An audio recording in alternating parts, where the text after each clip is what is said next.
across our neighbourhood and the world, you're listening to Chai and Chat Show with Shireen and Erum on W Live on Live FM.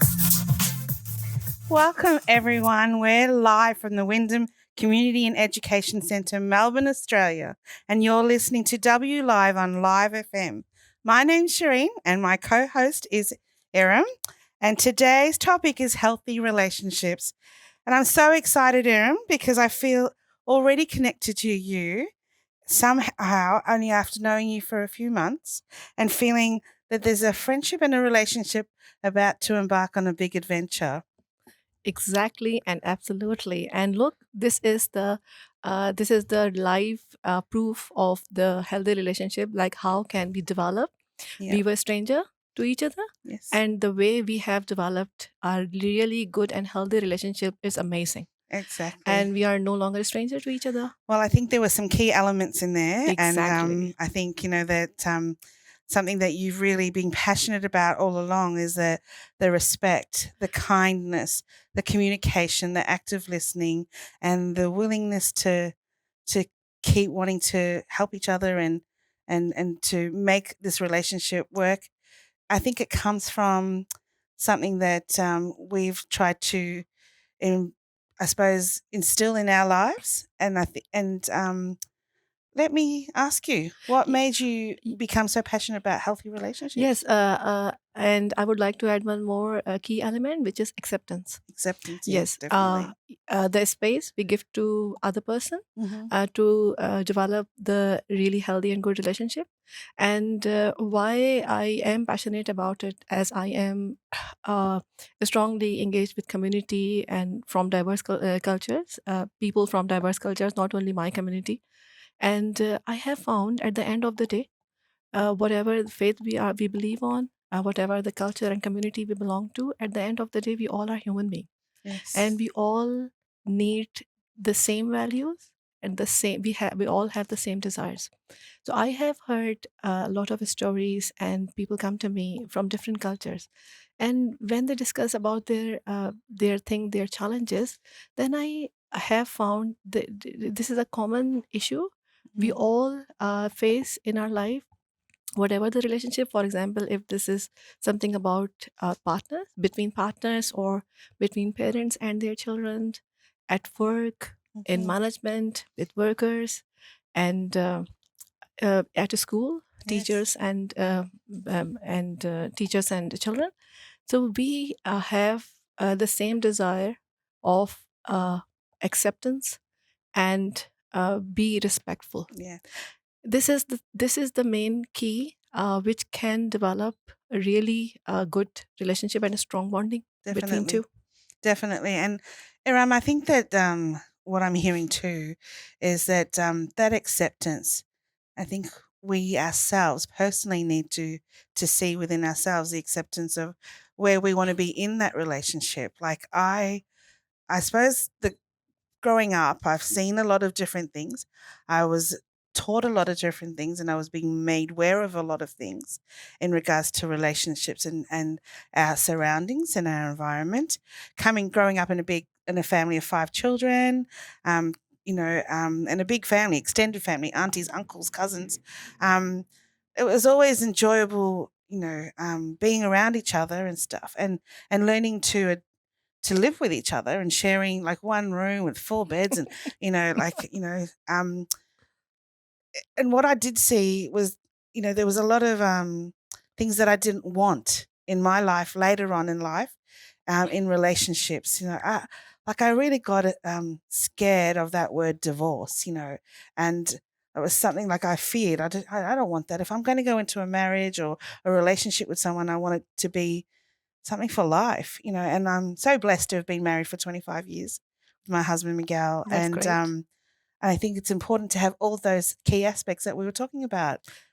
What did you think? What do you Exactly. think? And what I have found nowadays, people from different ages and different cultures, they are facing the inconsistency in relationship and really unhealthy relationship, which leads towards breakup. Mhm. And what I have found, the reason is this is something, I think, mismatching as well. Mm. We think that we are we are like-minded people, but we don't look for the ground realities which are embedded in in the circumstances, in the Mm, environment, in the families, mm, and in the personalities. mm, We don't look at those particularly key mm, points which we are talking about at the moment.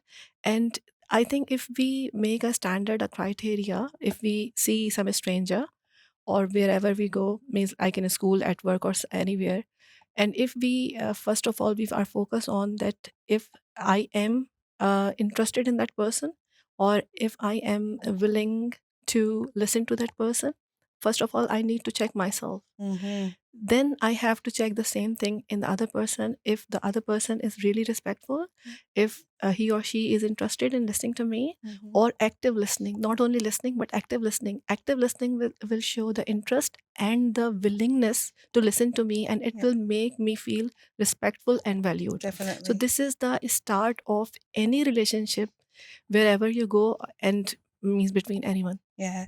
Look, there's so much like I could talk about in this topic, and as I'm talking to you, I'm listening, and I'm thinking, I need to get this message out to everyone out there. This is what we are doing. I thought I could be invincible. I thought I could change the world with lots of different things. I even thought I don't want to be like this. I don't want to be like that. And you know, as I'm growing older and as I'm reflecting and thinking back on my life as a young person and now as an adult, I've realized that I need to listen to myself as well and what I'm asking and expecting of my own family.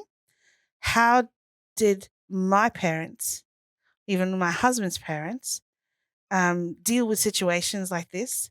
And oh my goodness, is this how they thought, what they thought of when they did things for us when we were younger and when they gave us advice? Because we would have, back then thought, oh, why am I listening to my mum and dad? Like, I'm not going to do that. But now we're like, now we know why our mum and dad are saying that because they're wanting to instill in us some beautiful values that will help us think about who we are, where we're going, and how, what goes around comes around, and it's a full, circle of life Yeah. that, because I'm going through a lot of changes at the moment in my, family life and relationships with my husband and just realizing his value, his worth, as well as the relationship with my children and knowing that oh my gosh, I have to let them go and because that empty nest syndrome's coming up as well. And but it's, yeah, just that, like you said, the active listening and being involved, communicating. Exactly. I would like to add, like, I think we all from different cultures, and we have different religious beliefs. So I think it make difference as well. Like, I would like to share my story. For example, I belong to a very fundamental family where we had a huge communication gap between the generations. Mm, So, like, I was the relationship I have built with my daughter, I didn't have that relationship with my parent. We were there to just to listen and to obey mm, and to follow, and that's it. mhm, Means we were not allowed to argue if something has been asked to us, and we have to just follow. And this is in the positive part of this relationship is that uh, we had belief and trust that whatever we have been asked to do, or order you can say to do, it's in our favor, it's in our mhm, in mm, support and in definitely. our interest. Mm, Though, but we were not allowed to ask why. yes. So that created, developed the communication gap. When I became mother, then I thought I will break all the taboos, all the fundamentals matters, Mhm, all the even the things which we call universal truth. I will break them, and I will develop a new kind of relationship with my daughter, like a friendly relationship with we all see in the movies, mm, but it's very rare to find in reality. So then I developed the relationship with this objective. And what I started doing, that the active listening, mm, like my daughter, for example, when she was 5 years old or 6 years old, so I tried my best to make myself up to her age, mm, and I started behaving like her age and mhm, active listening. Whatever she is saying, I was bound. I made myself bound to listen every single bit of it mhm, and response.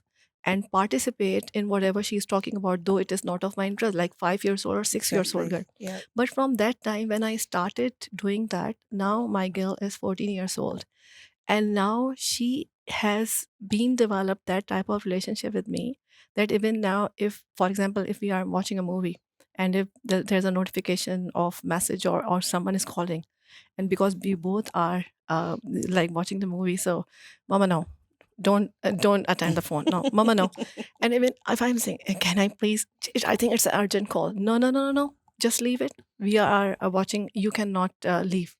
So this is, and I am obeying her in Yeah. other sense. But this is the active listening, this is the willingness, this is the interest which develops the relationship between two. Definitely.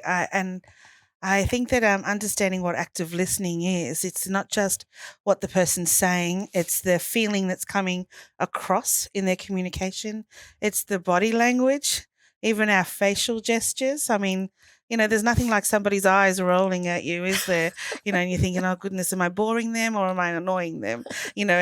Um, and some, like, I know that my daughter, who's 18, she's admitted that sometimes just me and my facial gestures makes her feel like, I'm angry, but, you know, I'm just thinking. Like if I frown my face, I'm just thinking, but I'm not angry, but it can come across as different to people. So that the active listening is all of those different, ways of trying to get a message across to somebody. And when we are trying to form a relationship, we're trying to look at all of those things. Yeah, And that's important. And I know that having a relationship with a daughter is something that I'm so proud of. At the same time, I'm still learning. I'm still thinking to myself, wow, how can I change? What can I do? How can I improve this? When do I need to walk away and then not annoy her anymore? Um, so those are all the different things that I think that can contribute to active listening as well. absolutely. And I would like to talk about, for example, the healthy relationship between the partners. So, what I think the first thing is to understand the level of interest Yes, between the two. definitely. If if you feel really that someone is interested in you, interested means really interested. What does it mean, interested? Interested in listening to you, interested in knowing you, Hmm. interested in your objective, and your passion, your hobbies. Yes. If someone is interested to listen all that Hmm. actively and responding, Yep. it means this is called interest. Interest is Definitely. just not looking at you. Oh, I want to see you. Oh, you look so wonderful. Oh, you look so nice. You are handsome. You are beautiful. This is not the No. level of interest. No. Interest is beyond that. Yes. Interested what it inside you, which Yes. no one can see you, but he Yes. or she can see in It's you. that reflection in your eyes, isn't it? Yes, Exactly. This is definitely. called the interest. So if you're listening and you're tuning in now, well, you're listening to the Chai and Chat show with Erum and Shireen on W Live FM from the Wyndham Community Education Centre in Melbourne, Australia. We're just talking about healthy relationships, and yes, a relationship with your partner, with a friend, with a work colleague is all so important. And I have to say this, like when you talk about who the person is and looking at who the person is, um, I often think about that TV show. It used to, the something about beauty, and they used to do all these different things to make all these beautiful people, Okay. um, you know, lovely figures and bodies and all that, and that do all these little tests, like even putting a folder with some private information about the other people in there to seeing if they look at it and to see whether they're actually got the nice decency to not look at it because it's someone's privacy, and whether that inner beauty is coming out through them. And Erin, I can see your inner beauty coming out just looking at you, and even your smile and your enthusiasm about trying to encourage healthy relationships with all the people that you've been working with, like especially in your welcome dinners for people coming from different cultures. And that's another thing too, because there are cultures where public display of affection is not welcomed. Absolutely. And I would like to share an example came into my memory now. I started with Open Table Community Lunch, where I used to cook food along with a group of volunteers, and we offer free food, freshly cooked food to community. And there were more than 80 people every month. They come, and people from all cultures. So, what was my style of doing that? Firstly, I cooked all that, and everything is ready like it's a buffet. And I always stood there at the door, the entrance door, and everyone is coming from different cultures, different age people are coming, and I'm welcoming. Oh, please welcome, please, please have a seat, and please take. Did you take the food? And please feel free to enjoy the food and everything. And this way, I welcomed everyone like Yes. at the entrance door. And then when the people started having food, and then I used to go to their table and then asking them, "Oh, are you okay? Do you want something? Do you want me to bring something for Mm. you?" What happened when one day means in one lunch everyone was leaving, so a lady came to me, and she was from, I think, from Ireland or Mhm. Scotland somewhere. So she said, Erum, I am really so much impressed and inspired by your passion. I tell you what, I was just passing by, I saw people are going there, so I thought to check what's happening there. I came here, and you were standing there, and you welcomed me very warmly, and you invited me to come and join us. And then I had food which is really really tasty, and then you came and asked me for it.